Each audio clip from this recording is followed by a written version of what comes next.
to line 3. And on line 3, I am welcoming, and the long title, Shadow Minister for Justice and Public Safety, Emergency Preparedness and Disaster Management, Pam Parsons. How are you this morning? Hi.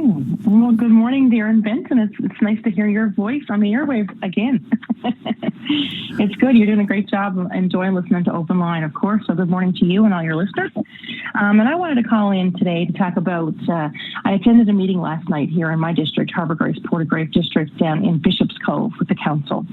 And one of the very important topics that took much of the agenda and much discussion, and there was engagement as well from citizens who came out to take in the meeting, as well as the fire chief from Upper Island Cove, Mr. Harvey Mercer, was present, and to talk about fire safety and fire preparedness. As we know what we experienced throughout the province just last summer, particularly on the North Shore in Conception Bay North, which is literally the neighboring district to mine. We saw what those people went through, the devastation, and each and every firefighter, how they put their lives on the line, not just from the local detachments, of course, here, but every department in Harbour Grace, Portagrave also attended the blaze, as well as firefighters from across the province. So we know the severity of that. So that was very important last night, and just talking about how residents can also just even prepare their homes, not having debris outside, and knowing how to properly dispose of batteries, etc., and even having those solar lights around your yard. I mean, they have batteries, which could be indeed a fire hazard.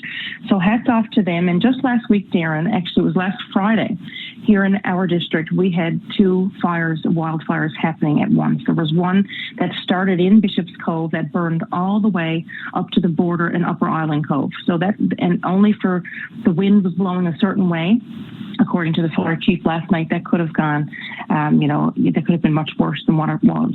So thankfully for those wind conditions, but that said, it was extremely windy. Yeah, and we saw that in a couple of places too, Pam. And of course, it's something that we're all acute to now. And when you talk about the being prepared as a homeowner, it's always good to pay attention to some of the new programming that's offered out through the firefighters.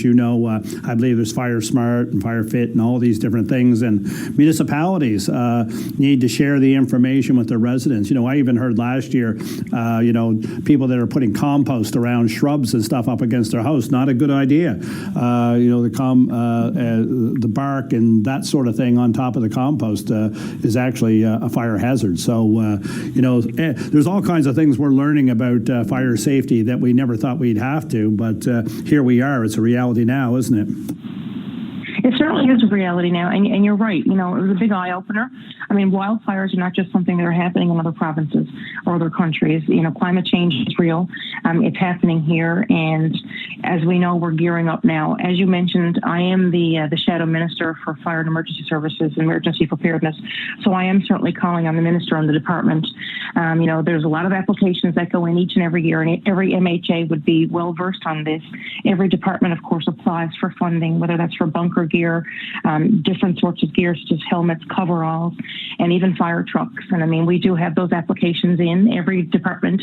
And I want to give them a heartfelt thank you for the Bay Roberts Fire Rescue, Spaniards Bay Tilton Fire Department, Upper Island Cove, which is also responsible for Bishop's Cove and Bryant's Cove, as well as the Harbour Grace Volunteer Fire Brigade. They do outstanding work, and they all work together, Darren. If there's a call, if there's an emergency on the Veterans Memorial Highway, if there's a health condition that someone's calling, someone's having an episode in their home. I mean, these first responders they're responding to everything. It's not simply fires. They're there and they're at the ready 24/7. So I always say we sleep easier at night knowing that these men and women are there. So a heartfelt thank you for them. And of course, I'm always advocating for resources for my departments. We do have some applications in. I did have a conversation and some correspondence with the minister on that. I'll be certainly following up, but just advocating for the equipment that these men and women need to do the job safely that they're doing on behalf of each and every one of us in all of our communities, as well as our infrastructures.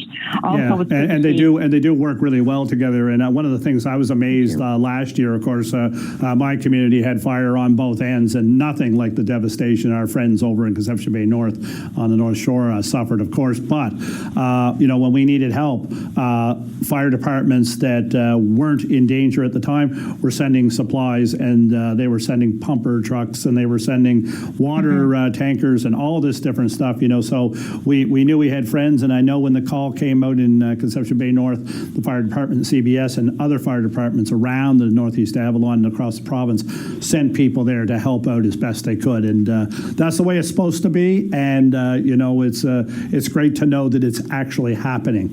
Sometimes you hear things, it should work like this or should work like that. But actually, they do work really well together. They are, you said it right. I mean, they are to be commended because they work as a huge team. We had fire departments from across the province that were helping out with CBN wildfires. We also know that we had the town of Holyrood. Part of Holyrood was evacuated. We know what we experienced there and how the people came very quickly. But again, it's a team effort here. And just those wildfires that we had, or what could have been a bad wildfire, but it was contained. According to the fire chief last night, there were several. There were Spaniards Bay attended, Harper Grace Department attended. They even had Carbonear came up, as well as Upper Island Cove. Of course, were on the scene. It was in their jurisdiction. So they do certainly work together. And so as many of the resources that we can get for these people, they have our full support. And this is not political. Those firefighters, when they're going out to put on, to put the strap up, ultimately to lay their life on the line, they're not political.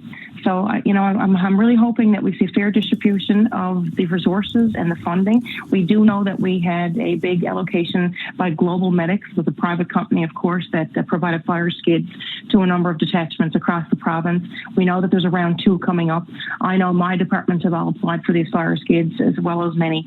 So hopefully we look forward to seeing that and to welcoming those donations. Pam, I'm a mile past my break now, so if you're good, we'll move on. If you had something else important you wanted to say, we can come back after the break. You let me know. Well, I'm good, but one thing I will say in conclusion, there's an event at St. Paul's Church Hall in Harbour Grace for a fundraiser for the Conception Bay Museum. It's on April 24th with music and acting and a lot of local talent. So come on out and support the local museum. And Darren, I look forward to our next call. Hopefully you'll be sticking around, and we'll chat again soon.